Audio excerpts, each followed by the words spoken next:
আগে ছিলাম লক্ষ্মী, শখ কইরা অন্নপূর্ণা হইতে গেছিলাম, সেটাও পাইলাম না। এখন মনে হয় কি মক্কলি এখন শুভেন্দু বাবু এসে গরিব মহিলাদের যে হারে হেনস্থা করছে, এতে প্রতিটা মহিলা রেগে যাচ্ছে। কারণ আপনার এই অন্নপূর্ণা ভাণ্ডার, এই লক্ষ্মী ভাণ্ডার থেকে অন্নপূর্ণা ভাণ্ডার করতে গিয়ে স্বামীদের তো রান্না বন্ধ, দিনরাত দৌড়াতে হচ্ছে। প্রথমে বলা হলো 28 লক্ষ মহিলারা অন্নপূর্ণা ভান্ডার পেয়ে গেছেন, তারপরে বলা হলো আরো 21 লক্ষ মহিলারা অন্নপূর্ণা ভান্ডারের টাকা পেয়েছেন। এখন কি বলা হচ্ছে? এখন বলা হচ্ছে যে 79 লক্ষ মহিলারা এই অন্নপূর্ণা ভান্ডারের টাকা পেয়ে গেছেন। হয় যে এই 79 লক্ষ মহিলারা এরা কার? নমস্কার প্রিয় দর্শক, আমি অরবিন্দ, আপনারা দেখছেন ইউটিউব চ্যানেল। চলুন আজকে দেখে নেব বিস্তারিত খবরাখবরগুলি। আপনারা যদি এই চ্যানেলে নতুন হয়ে থাকেন অবশ্যই সাবস্ক্রাইব করে পাশে থাকবেন, আর যারা চ্যানেলটি সাবস্ক্রাইব করেছেন তাদেরকে অসংখ্য ধন্যবাদ জানাই। চলুন কথা না বাড়িয়ে বিস্তারিত খবরাখবরগুলি এক এক করে দেখা যাক। মানুষের পরিস্থিতি এই দেখুন, আমার বাড়িতে এসে শুয়ে আছে। কারণ কি বলেন তো? একটাই কারণ, ডকুমেন্টস বানানো। তো কখন আসছেন আপনি? ওঠেন ওঠেন ওঠেন।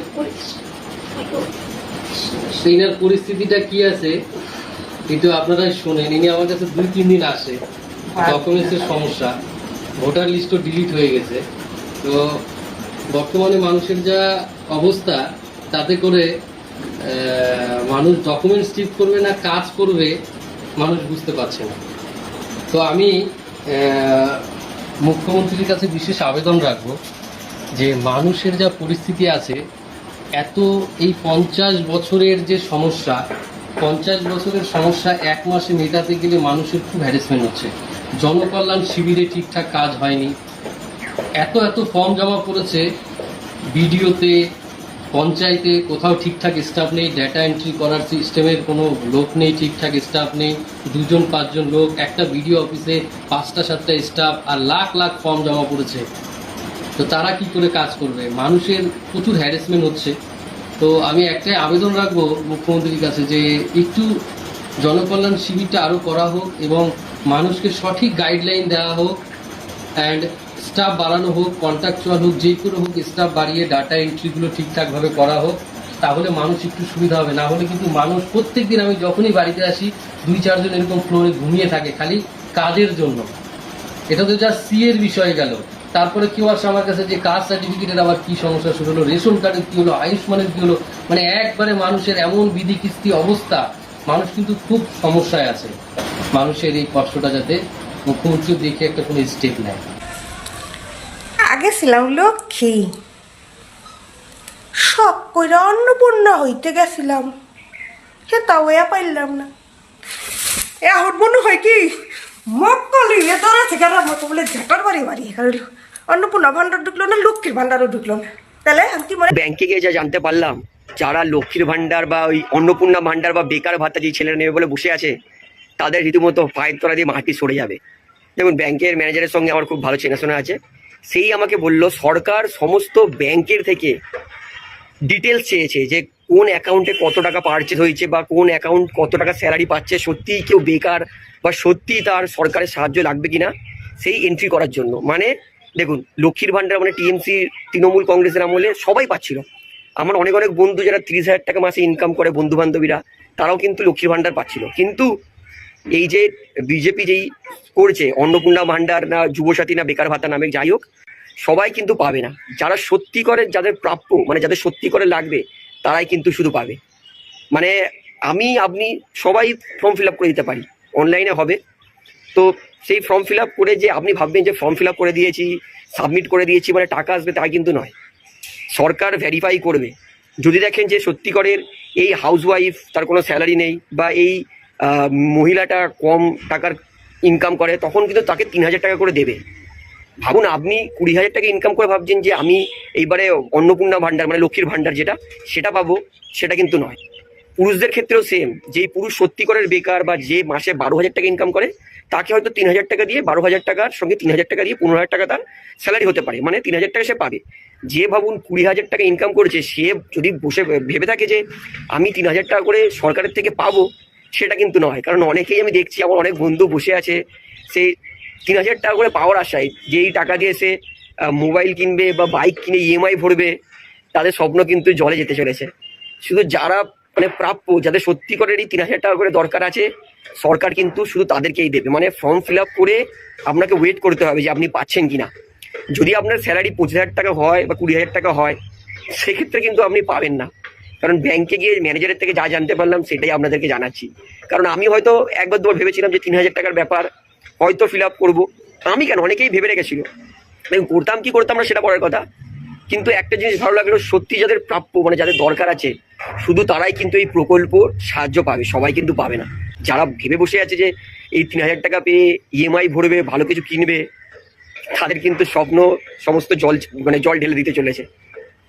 তো আমি তো বলবো এটা সরকার ঠিক কাজ করেছে, শুধু যারা প্রাপ্য, যাদের সত্যি করার দরকার আছে তাদেরই 3,000 টাকা দিয়ে হেল্প করুক। একটা কথা বলি শুনুন।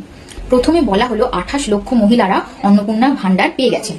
তারপরে বলা হলো আরো 21 লক্ষ মহিলারা অন্নপূর্ণা ভান্ডারের টাকা পেয়েছেন। এখন কি বলা হচ্ছে? এখন বলা হচ্ছে যে 79 লক্ষ মহিলারা এই অন্নপূর্ণা ভান্ডারের টাকা পেয়ে গেছেন। আমার একটাই জানার বিষয় যে এই 79 লক্ষ মহিলারা এরা কারা, কিভাবে কোন প্রসেসে টাকাটা পেলেন, এই ব্যাপারগুলোই যদি মানুষের সামনে তুলে ধরা যায় তাহলে অনেক মহিলারা এবং অনেক মানুষরা ক্লিয়ার হবেন যে কিভাবে কোন প্রসেসে এই অন্নপূর্ণা ভান্ডারের টাকাটা পাওয়া গেছে। আর এই টোটাল প্রসেসটারও ট্রান্সপারেন্সি মেনটেন করা হবে তাহলে। কারণ এখন অব্দি মানুষরা জানেনই না যে কারা এই টাকাগুলো পেলো, মানে 79 লক্ষ মানুষরা কারা। এটা কিন্তু সরকারের নিজস্ব টাকা নয়, এটা হচ্ছে সাধারণ মানুষের ট্যাক্স দেওয়া টাকা। তাদের জানার অধিকার রয়েছে যে প্রসেসটা কি, ক্রাইটেরিয়া কি, কারা পেলো, সমস্ত কিছু ট্রান্সপারেন্সি হওয়ার প্রয়োজন রয়েছে। এরপর বলি যে বলা হচ্ছে সরকারি ভ্যাকসিন বা সরকারি জায়গা থেকে ভ্যাকসিন না নিলে অন্নপূর্ণা ভান্ডার পাওয়া যাবে না। তো আমার প্রশ্ন এটাই যে সরকারের ভ্যাকসিন কিন্তু অনেক সময় অ্যাভেলেবেল থাকে না, বা যেই সেন্টার থেকে দেওয়া হয় সেই সেন্টারে কিন্তু ক্লিনলিনেস মেনটেন করা হয় না। তো আমার প্রশ্ন এটাই, মানুষ কিভাবে সরকারি ভ্যাকসিনের উপর ভরসা করবে? তো কি কারণে এই ক্রাইটেরিয়া সরকারি ভ্যাকসিন নিতেই হবে, না হলে অন্নপূর্ণা ভান্ডার পাওয়া যাবে না, এই ক্রাইটেরিয়াটা কি বেসিসে আনা হচ্ছে? কারণ কোভিড এর সময় আমরা দেখেছি অনেকেই সরকারি জায়গা থেকে আমরা ভ্যাকসিন নেওয়ার চেষ্টা করেছি, কিন্তু সেটা অ্যাভেলেবেল ছিল না, বা যেইটুকু অ্যাভেলেবেল ছিল বড় প্রচুর লাইন পড়েছিল। তো অনেকেই চেয়েও সরকারি জায়গা থেকে ভ্যাকসিন নিতে পারেননি, তারা তখন প্রাইভেট জায়গায় গিয়ে বেশি টাকা দিয়ে সেই ভ্যাকসিন নিতে বাধ্য হয়েছিল। তারপর অনেকেই বলছেন যে এটা বড়দের ভ্যাকসিনের কথা বলা হচ্ছে না, এটা ছোটদের, বাড়ির ছোট সদস্যদের ভ্যাকসিনের কথা বলা হচ্ছে। তাহলে তো ব্যাপারটা আরো ক্রিটিক্যাল হয়ে যাচ্ছে। সেখানে তো পাড়ার কাউন্সিলর বা পার্টির সদস্য এই সমস্ত সোর্স না থাকলে ভ্যাকসিনেশন প্রসেসটা অনেক জটিল হয়ে যায়। বাচ্চাদের ব্যাপারে এটাই বলার, এটা কিন্তু টাইমে টাইমে নিতে হয়। এই টাইমেই যদি ভ্যাকসিন অ্যাভেলেবেল না থাকে তাহলে কিন্তু বিষয়টা অনেক ক্রিটিক্যাল হয়ে যায়। এটা বাচ্চার স্বাস্থ্য, ভবিষ্যৎ অনেক কিছু ডিপেন্ড করে। যদি সরকারি জায়গায় বাচ্চারা এই সমস্ত ভ্যাকসিনগুলো অ্যাভেলেবেল না পায় তাহলে কিন্তু তাদের সেই টাইমের মধ্যে দেওয়া না হলে তাদেরকে বাধ্য হয়ে বেসরকারি জায়গায় গিয়ে এই ভ্যাকসিনটা নিতে হয়। এটা কিন্তু ভেবে দেখার প্রয়োজন যে সরকারি ভ্যাকসিনের সাথে অন্নপূর্ণা ভান্ডারকে লিঙ্ক করার প্রয়োজন কি, এটা কতটা যুক্তিযুক্ত হচ্ছে সেটা কিন্তু ভেবে দেখার বিষয়। আপনারা যদি সরকারি ভ্যাকসিন ঠিক টাইমে অ্যাভেলেবেল করতে পারেন তাহলে সরকারি ভ্যাকসিন মানুষ কেন নেবেন না, তাই না? এটা কিন্তু একটা ডিবেটেবল বিষয় হয়ে যাচ্ছে। অন্নপূর্ণা যোজনা স্ট্যাটাস বলে দিচ্ছে আপনি 1 জুলাই 3,000 টাকা পাবেন কিনা। ইতিমধ্যে আজকে সারাদিন প্রচণ্ড ব্যস্ততা, প্রত্যেককে আমরা স্ট্যাটাস দেখে দিয়েছি, এখন পুরোপুরিভাবে হেল্প করেছি। আপনারা নিজেরাও কিন্তু করতে পারেন। তো আপনার নিজের মোবাইল নাম্বার দিয়ে চেক করবেন, একদম সুন্দর করে বেরিয়ে যাচ্ছে। তো কি বেরোবে আপনার সেখানে, অন্নপূর্ণা যোজনা যেভাবে করেছেন সেখানে শুধু আপনার ফোন নাম্বার দিয়ে স্ট্যাটাস চেক করুন, দেখবেন আপনার পুরোপুরিভাবে 4টার মধ্যে একটা আপনি পাবেন। হয় আপনাকে সাবমিটেড দেখাবে, কিংবা আপনাকে এনকোয়ারি রিভার্টেড দেখাবে, কিংবা এনকোয়ারি প্রসেস দেখাবে, আর না হলে অ্যাকসেপ্টেড দেখাবে। তা এই 4টা বিষয়ের মধ্যে কি আমরা ইতিমধ্যে একটা টেক্সট পোস্ট করেছিলাম, তাও আপনাদের বলছি যে যদি সাবমিটেড দেখায়, সাবমিটেড দেখালে মানে আপনার যে তথ্য সফলভাবে জমা পড়েছে। কিন্তু সফলভাবে জমা পড়লেও আপনার যাচাই প্রক্রিয়া কিন্তু এখনও শুরু হয়নি, তাই আপনার শুধু সফলভাবে জমা পড়েছে এরকম বোঝালে সেটা সাবমিটেড। যদি আপনার দেখা যায় স্ট্যাটাসে এনকোয়ারি রিভার্টেড, তাহলে জানবেন আপনার যে ডকুমেন্টস সেখানে কোনো অসঙ্গতি আছে। অর্থাৎ অসঙ্গতি বলতে কি বোঝায়, হয় আপনার যা তথ্য চাওয়া হয়েছে সেই তথ্য আপনার কমপ্লিটলি দেওয়া নেই, কিংবা অস্পষ্টতা আছে, বা কোনো একটা বিষয় আছে। এজন্য আপনি কিন্তু অবশ্যই যোগাযোগ করুন যেখানে ফর্ম ফিল আপ করেছিলেন, বা উচ্চপদস্থ যে বিডিও অফিস আছে যোগাযোগ করতে পারেন। আর যদি দেখা যায় যে এনকোয়ারি প্রসেসড মানে কি না, যাচাই হয়েছে, আপনার কিন্তু যাচাই হয়েছে, এখন অপেক্ষা করছে আপনার চূড়ান্ত সিদ্ধান্তের জন্য। তাহলে এনকোয়ারি প্রসেস মানে অবশ্যই আপনার যাচাইকরণ সম্পূর্ণ হয়ে গেছে, আর শুধু সিদ্ধান্তের অপেক্ষা। আর যদি আপনার থাকে অ্যাকসেপ্টেড, তাহলে বুঝবেন যে আপনার অনুমোদিত হয়ে গেছে, আর নির্বাচিত আপনি টাকা পাওয়ার যোগ্য, আপনি অবশ্যই কিন্তু 1 জুলাই 3000 টাকা পাচ্ছেন অন্নপূর্ণা যোজনার জন্য। বাকিদের চিন্তা করবেন না, তারা ঠিক পরপর পাবেন। কারণ নিশ্চয় জানেন যে যারা অনলাইনে করেছিলেন তাদের অনেকে কিন্তু আমরা দেখেছি অ্যাকসেপ্টেড দেখাচ্ছে, অর্থাৎ অনুমোদিত হয়ে গেছে, তারা নিশ্চিত তারা 1 জুলাই টাকা পাবেই। বাকিদের কিন্তু আপনাদের যে বিভিন্ন পদ্ধতিগুলো আছে তার জন্য অপেক্ষা করতে হবে। আপনি স্ট্যাটাস চেক করুন, যদি আপনার অ্যাকসেপ্টেড দেখায় তাহলে বুঝবেন যে আপনি অবশ্যই টাকা পাবেন। কাজেই আপনার এ বিষয়ে নির্দ্বিধায় বলতে পারি যে যারা অনলাইনে ঠিক টাইমে করেছিলেন এবং অনলাইনে ফর্ম ফিল আপ ঠিকঠাক হয়েছে তাদের অনেকেই কিন্তু অ্যাকসেপ্টেড দেখাচ্ছে, কিংবা আপনার ফর্ম আইসিডিএস কর্মীদের দ্বারা যাচাইকরণ হয়ে গেছে, সেই ক্ষেত্রেও কিন্তু আপনি অবশ্যই নিশ্চিত রূপে কিন্তু 1 জুলাই টাকা পাচ্ছেন।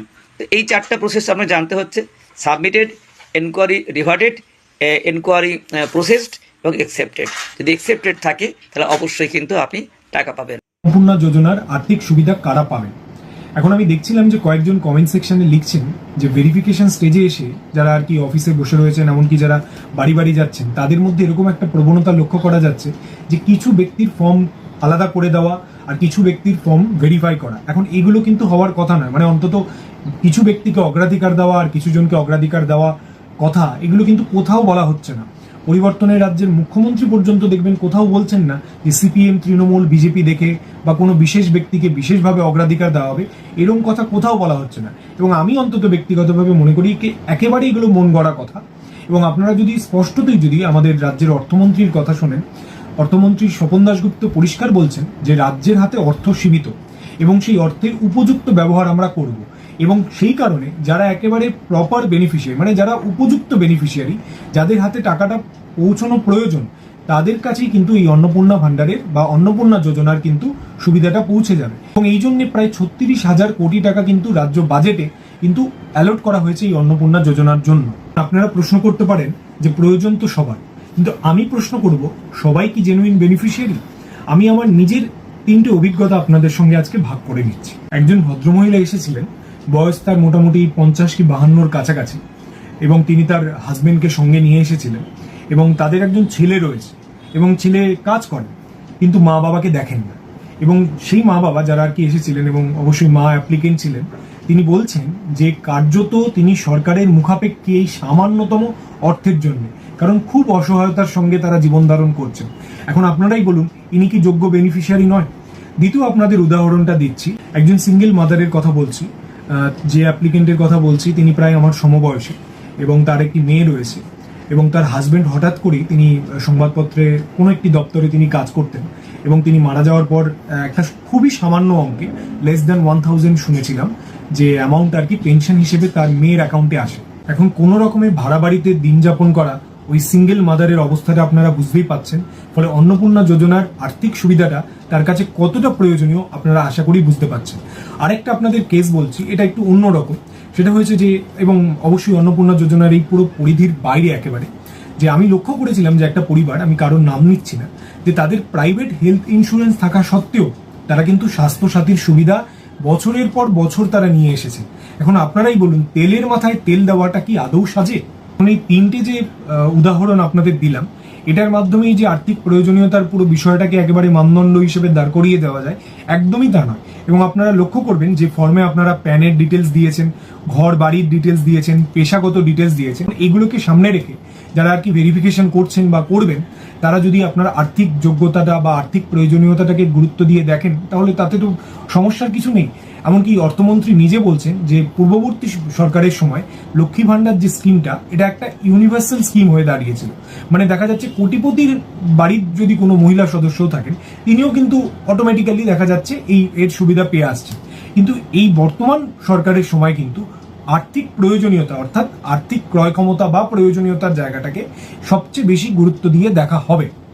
আরেকটি বিষয় আপনাদেরকে আজকে বলার, সেটা হচ্ছে গতকাল সন্ধ্যাবেলা আপনারা নিশ্চয়ই লক্ষ্য করেছেন, বলেছেন যে 1 জুলাই থেকে টাকা ডিসবার্স হতে শুরু করবে নেক্সট স্টেপের আর কি, যারা ইতিমধ্যে 4 তারিখে পেয়েছেন এবং তারপরে আবার 1 জুলাই থেকে ডিসবার্স হওয়া শুরু করবে। ফলে আপনারা একটু ধৈর্য রাখুন এবং যদি কোনো ফার্দার আপডেট আমি পাই, অবশ্যই আপনাদের সঙ্গে সেটা ভাগ করে নেব। অন্নপূর্ণা যোজনা নিয়ে তো আমাদের কিছু অঙ্গনওয়াড়ি দিদিরা গতকাল থেকে ফোন করছে এবং বলছে যে সুতপাদি দেখো আমাদেরকে এক্ষুনি বিডিও অফিস থেকে গিয়েছিলাম, বিডিও অফিস থেকে বলছে যে তোমরা অন্নপূর্ণা যোজনার টাকা পাবে না। আমাদের সুপারভাইজার দিদি জানিয়েছে তোমাদের ফর্মগুলো আলাদা করে রাখবে, তোমাদের ফর্মগুলো আর জমা দেওয়া যাবে না, তোমরা অন্নপূর্ণার টাকা পাবে না। আমাদের পঞ্চায়েত কর্মী আমাকে ফোন বলছে যে তোমরা আর অন্নপূর্ণা যোজনার টাকা পাবে না। তো আমরা কি সত্যি পাবো না? তাহলে আমাদেরকে দেয়া হলো কেন? এই দেয়া হলো কেনটা এই কারণেই বলছে যে ফার্স্ট পেমেন্ট কিন্তু ওনারা পেয়েছে। তো আমি বলবো দিদিরা তোমরা এত বিব্রত বা বিভ্রান্ত হয়েও না, ব্যাপারটা তোমরা বোঝো যে অঙ্গনওয়াড়ি দিদি আর আশা দিদিদের যে কথাটা বলা হচ্ছে অন্নপূর্ণা যোজনার টাকা দেবে না, এর কিন্তু কোনো সরকারি লিখিত অর্ডার আমাদেরকে দেখানো হয়নি, আমাদেরকে বলা হয়নি। এখনো পর্যন্ত সোশ্যাল মিডিয়ায় আমি দেখলাম না যে আমাদের মুখ্যমন্ত্রী মহাশয় এরকম কোনো বার্তা আমাদের জন্য রেখেছেন বা দিয়েছেন যে অঙ্গনওয়াড়ি দিদি এবং আশা দিদি আপনাদের 5,000 টাকা করে বাড়ানো হয়েছে, তাই আপনারা অন্নপূর্ণা যোজনার টাকাটা পাবেন না। তো যাই হোক, যদি নাও দিয়ে থাকেন, যখন উনি আমাদেরকে এলিজেবল করেছিলেন অন্নপূর্ণা যোজনার জন্য, আশা দিদি ও অঙ্গনওয়াড়ি দিদিরা এলিজেবল, এটা কিন্তু ব্লক থেকে আমাদেরকে বলা হয়েছিল। এবং আমার একটি ফর্মে, আমার যে অন্নপূর্ণা যোজনার ফর্মে একটু ভুল ছিল, সেই ভুলের কারণে আমাকে ব্লক থেকে ফোন করা হয়েছিল এবং ফোন করা হতে আমি সেখানে উপস্থিত হই এবং হয়ে তার ফলে সেই যে অন্নপূর্ণা যোজনার ফর্মটা ভেরিফাই করছিলেন ব্লকের স্টাফ, তিনি আমাকে বলেন যে আপনারা এলিজেবল, আপনারা পাবেনই, মুখ্যমন্ত্রী মহাশয় বলেছেন আপনারা পাবেন। তো আমি একটা কথা বলবো যে যখন আমাদেরকে মুখ্যমন্ত্রী মহাশয় এলিজেবল করেছিলেন তখন নিশ্চয়ই উনি জেনে বুঝেই করেছিলেন, তখনও আমরা ভাতা পেতাম। আর এই যে 5,000 টাকা যে বাড়িয়েছে এটাও কিন্তু আমাদের ভাতা, তো তখনও ভাতা পেতাম আর এখনো ভাতাটা পাই, আর কি একটু বাড়ানো হয়েছে। তো আমি বলবো যে উনি নিশ্চয়ই জেনে বুঝে করেছেন। আমি মনে করি উনি একদম বিচার বুদ্ধি সম্পন্ন একজন ব্যক্তি, না হলে ওই চেয়ারটায় উনি বসতেন না। তো আমি বলবো আরেকটা কথা বলবো যে উনি যখন বাজেট পেশ করেছিলেন তখন কিন্তু ওনার মাথায় এটা ছিল যে আমরা ভাতা পাই এবং অন্নপূর্ণা যোজনার টাকাটাও আমরা পাই, বা আমাদেরকে এলিজেবল উনি করেছেন। তো সেই কারণেই আমি বলবো যে যদি আমাদেরকে উনি মনে করেন যে উনি মনে করেছিলেন যে অন্নপূর্ণা যোজনার জন্য আমরা এলিজেবল, আশা ও অঙ্গনওয়াড়ি দিদিরা এলিজেবল, তাই উনি আমাদেরকে এলিজেবল উনি দিয়েছেন এবং ফার্স্ট পেমেন্ট আমাদের অঙ্গনওয়াড়ি দিদিরা কিন্তু পেয়েছে। কিছু কিছু দিদিরা পায়নি, সেটা পরবর্তীকালে হয়তো এমন হতে পারে যে তাদের ব্যাংকে ডিবিডি লিঙ্কটা ঠিক মতন হয়নি বা কোনো রকম কোনো ত্রুটি বা সার্ভারের কারণে তাদের ফর্মটা সাবমিট করা হয়নি। সেকেন্ড কিস্তি কিন্তু তারা অবশ্যই পাবে, সেকেন্ড পেমেন্ট আর কি, সেকেন্ড পেমেন্টটা তারা অবশ্যই পাবে। আর একটা কথা যে যারা বলছেন, আপনারা বলছেন এভাবে কেন বলছেন, সুপারভাইজার দিদিদের কাছে আমি বলছি যে যদি না পাওয়া যায়, যদি সেরকম কোনো কিছু বার্তা থেকে থাকে তাহলে আমাদেরকে অর্ডারটা দেখাবেন, কেননা সরকারি অফিসে লিখিত কথাবার্তা হয়। তো অর্ডারটা দেখিয়ে বলে দিন এই যে অর্ডার, তোমরা কিন্তু আর পাবে না, তো ব্যাস। আর যদি আপনারা এরকম কোনো অর্ডার না দেখাতে পারেন তাহলে প্লিজ আপনারা এই সমস্ত কথাবার্তা বলবেন না, কেননা আমাদের কিছু অঙ্গনওয়াড়ি দিদি এবং আশা দিদিরা খুবই বিভ্রান্তের মধ্যে পড়ে যাচ্ছেন, আমাদেরকে ফোন করছেন বারবার। তো যাই হোক, আর আরেকটা কথা ওই দিদিদেরকে বলবো যে আশা দিদি এবং অঙ্গনওয়াড়ি দিদিদেরকে আমি বলবো যে দিদিরা, যদি মুখ্যমন্ত্রী মহাশয় উনি যথেষ্ট বিচার বুদ্ধি সম্পন্ন একজন ব্যক্তি, উনি যদি মনে করেন যে না আমরা পাবো না বা সেরকম কোনো কিছু বার্তা উনি দেন, তাহলে আমরা পাবো না, কারণ উনি আমাদের দিয়েছিলেন। আমরা তো একটা সময় যখন অন্নপূর্ণা যোজনাটা শুরু হয়েছিল তখন কিন্তু আমরা প্রায় সব অঙ্গনওয়াড়ি দিদিরাই কিন্তু জানতাম যে আমরা পাবো না, কেননা আমরা ভাতা পাচ্ছি এত টাকা, আবার আমাদেরকে কি দেবে, এখানে যারা নিম্ন যারা অসহায় নারী তাদের জন্য এটা করা হয়েছে, অসহায় মহিলাদের জন্য। তো যাই হোক, আমরা এটা ভেবেছিলাম এবং অনেকে ভেবেছিলাম যে আমরা পাবো না, সেহেতু আমরা সেরকম ভাবে উদ্যোগী হইনি। কিন্তু ব্লক থেকে যখন আমাদেরকে বলা হলো এবং সুপারভাইজার দিদিরা যখন আমাদেরকে বললেন যে এই তোমাদের করতেই হবে, তোমরা করো, আজকে রাতের মধ্যে তোমরা ব্লকে জমা দিয়ে আসো, 8টা বাজুক 9টা বাজুক সারা রাত ব্লক খোলা থাকবে, এরকম মেসেজও দেওয়া হয়েছিল। তো সেই মেসেজ পেয়ে অনেক আমরা অঙ্গনওয়াড়ি দিদিরা যারা সারা দিন এলাকায় কাজ করেছি, অন্নপূর্ণা যোজনার ফর্ম ফিল আপ করেছি এবং সেই ফর্ম পঞ্চায়েতে জমা দিয়ে তারপরে বাড়ি এসেছি এবং তারপরে যখন সন্ধ্যে 7টা 6টার সময় আমাদেরকে এই সুপারভাইজার দিদির মেসেজ আমরা দেখছি, তারপরে 8টার সময় আমরা কি করছি না নিজেদের ফর্ম ফিল আপ করছি, জেরক্স করছি, সমস্ত কিছু রেডি করছি এবং 9টা 10টা 11টার সময় গিয়ে ব্লকে কেউ জমা দিয়েছি। তো যাই হোক, এটা আমরা করেছিলাম, ওনারাই আমাদেরকে বলেছিলেন, আবার ওনারাই বলছেন যে তোমরা পাবে না বা তোমাদের এই সমস্যা ওই সমস্যা। তো যাই হোক, এখন যে রুলসটা বা এখন যে কন্ডিশনটা দিয়েছে যে কোনো যদি সরকারি চাকরিজীবী হন বা তার পরিবারে তার হাজবেন্ড, কোনো মহিলার হাজবেন্ড যদি সরকারি চাকরিজীবী হয় তাহলে কিন্তু সেই মহিলা পাবে না। আর ইনকাম ট্যাক্সের আওতায় যদি কোনো ফ্যামিলি পড়ে তো সেই ফ্যামিলিতে অন্নপূর্ণা যোজনার টাকা দেওয়া যাবে না। তো অঙ্গনওয়াড়ি দিদিদেরকে আমি বলবো বা আশা দিদিদেরকে বলবো, যদি এরকম কোনো কিছু থেকে থাকে যে আপনাদের যদি কেউ সরকারি চাকরি করে থাকে বা হাজবেন্ড সরকারি চাকরি করে থাকে, সেটা আমি বলতে পারবো না, কারণ সেটা আমি জানি না যে অঙ্গনওয়াড়ি দিদিরা যদি এলিজেবল হয় বা তার স্বামী কোনো অঙ্গনওয়াড়ি দিদির যদি হাজবেন্ড সরকারি চাকরি করে সেই দিদি পাবে কিনা, এটা কিন্তু আমি এখনো সঠিকভাবে বলতে পারছি না। কিন্তু ইনকাম ট্যাক্সের আওতায় যদি পড়ে তাহলে কিন্তু সে পাবে না। তো আমি বলবো, যদি এইরকম কোনো কন্ডিশন থেকে থাকে বলে ওখানে রুলসে দেওয়াই আছে যে এই কন্ডিশন এরকম কোনো থাকলে সরকারি চাকরিজীবী হলে বা ইনকাম ট্যাক্সের আওতায় পড়লে কিন্তু অন্নপূর্ণা যোজনার টাকা দেওয়া হবে না। তো সেখানে এরকম কোনো কোথাও লেখা নেই যে অঙ্গনওয়াড়ি কর্মী বা আশা কর্মী যারা ভাতা পায় তারা কিন্তু পাবে না। তো বারবার এই সমস্ত কথা ব্লক থেকে বলছে, ব্লকের স্টাফরা বলছে, পঞ্চায়েতের স্টাফরা বলছেন, আমাদের আইসিডিএস অফিসের সুপারভাইজার দিদিরা বারবার করে বলছেন আমাদেরকে ফর্ম আলাদা করে সরিয়ে রাখা হয়েছে, জমা দেওয়া হবে না বা তোমরা অন্নপূর্ণা যোজনার টাকা পাবে না। তো দেখা যাক, দ্বিতীয় পেমেন্ট দেওয়ার সময় চলে এসেছে।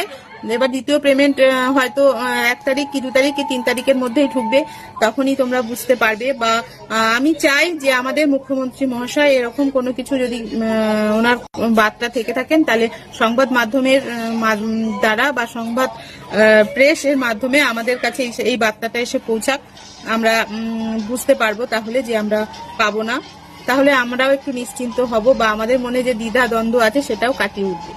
তো যাই হোক, আজকে ভিডিওটা এটা নিয়ে আমি শুধু বলবো যে আশা দিদি ও অঙ্গনওয়াড়ি দিদি আপনারা ব্যতিব্যস্ত হবেন না, আমাদের মাথার ওপরে আছেন মুখ্যমন্ত্রী মহাশয়, উনি নিশ্চয়ই বিবেচনা করবেন।